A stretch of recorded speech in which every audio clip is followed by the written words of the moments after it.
UP में मुख्यमंत्री योगी और राज्यपाल आनंदीबेन की सुरक्षा में लगे पुलिस वालों को लेकर एक बड़ा फैसला किया गया है। तो एक खबर बताऊं उसके पहले आपके मन में यूपी पुलिस की कुछ यादें ताजा करना जरूरी है, इसलिए आपको मैं 3 तस्वीरें दिखाने जा रहा हूं जिससे आप यूपी पुलिस की मेंटल और फिजिकल फिटनेस का अंदाजा आसानी से लगा पाए। पहली तस्वीर यूपी पुलिस का एक वीडियो था जहां मुंह से ठाएं ठाएं कर रहे थे। यह वीडियो अक्टूबर 2015 का, जब यूपी पुलिस ने 2 बदमाशों को खेतों में घेरा। ऑपरेशन था लेकिन गोलियां बदमाशों की तरफ से ही चल रही थी, पुलिस की तरफ से नहीं, क्योंकि बंदूक में गोली तो थी लेकिन बंदूक जाम हो गई। मुंह से ठाए ठाए किया गया। यूपी पुलिस का नाम खूब रोशन हुआ, दिलेरी की दाद दी गई। हालांकि बंदूक हो उसमें गोली हो तब भी यूपी पुलिस चला ले ये जरूरी नहीं। एक और वीडियो दिखाता हूं दिसंबर 2022 का, बस्ती जिले का। रेंज के डीआईजी पहुंचे तो सोचा क्यों ना पुलिस वालों का एक ड्रिल कर लिया जाए। होश तब उड़े जब कांस्टेबल को पता तक नहीं था कि बंदूक में कारतूस डाला कहां से जाता है। यूपी पुलिस के इस अचूक निशानेबाज ने राइफल की नली में गोली डाल दी।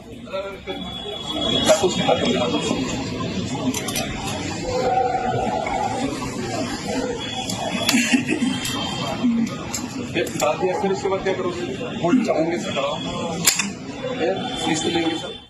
ये टीयर गैस गन थी जिसकी नली में कार्टेज डाल दिया गया। अब एक और वीडियो देखिए। इसी अप्रैल में कुशीनगर का वीडियो है जहां मुख्यमंत्री योगी रैली को संबोधित कर रहे थे, तभी पीछे खड़ा सुरक्षाकर्मी लड़खड़ा जाता है। इससे पहले कि बेहोश होता, साथियों ने संभाला उसको।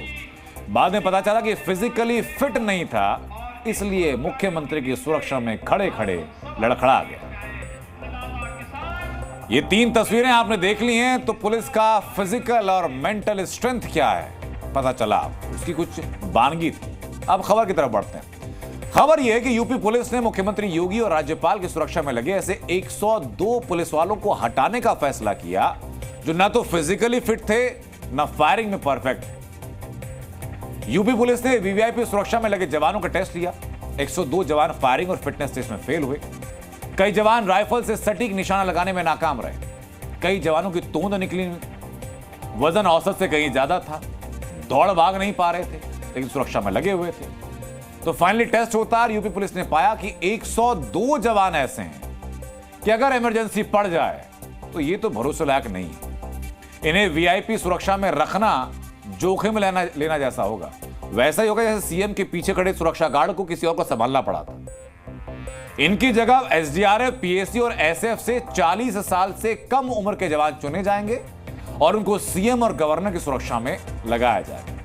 हालांकि 102 जवान जो हटाए गए वो अगर खुद को फिट रखते, फायरिंग की प्रैक्टिस से नहीं बचते, तो हर महीने 12,500 रुपए का जो अलग से फंड मिलता है उसका घाटा नहीं होता। क्योंकि यूपी में वीआईपी सुरक्षा में लगे जवानों को आम जवानों के मुकाबले 2 गुना यानी 25,000 रुपए महीना का भत्ता मिलता है। फिट तो थे नहीं, भत्ता भी खत्म और ड्यूटी भी खत्म। आपने फिटनेस पे कितना ध्यान दिया? जो समय मिलता है उसी में फिटनेस का ध्यान दिया जाता है। 12 घंटे कितना वजन अभी तक आया? इस समय तो 85 भी वजन है आपका। महोदय इधर जरा बातचीत कर लीजिए। आप वर्जिश करते हैं, कसरत करते हैं क्या फिटनेस के लिए? जी करते हैं। तो फिर फिट कैसे आता है? ये तो थोड़ा बहुत तो आएगा, नहीं आएगा। अगर खाना खाओगे तो खाना कहीं से तो थोड़ा है खाना खाने तो ये फिटनेस तो जरूरी है ना। आगे कम कर लेंगे ये उम्मीद है। अब उम्मीद है तो थोड़ा बहुत करते हैं, टाइम मिल जाता है तो कर लेते हैं। दरोगा जी हमारे साथ हैं, राजकुमार अवस्थी जी हैं। राजकुमार जी फिटनेस पे ध्यान देते हैं क्या? बिल्कुल सर।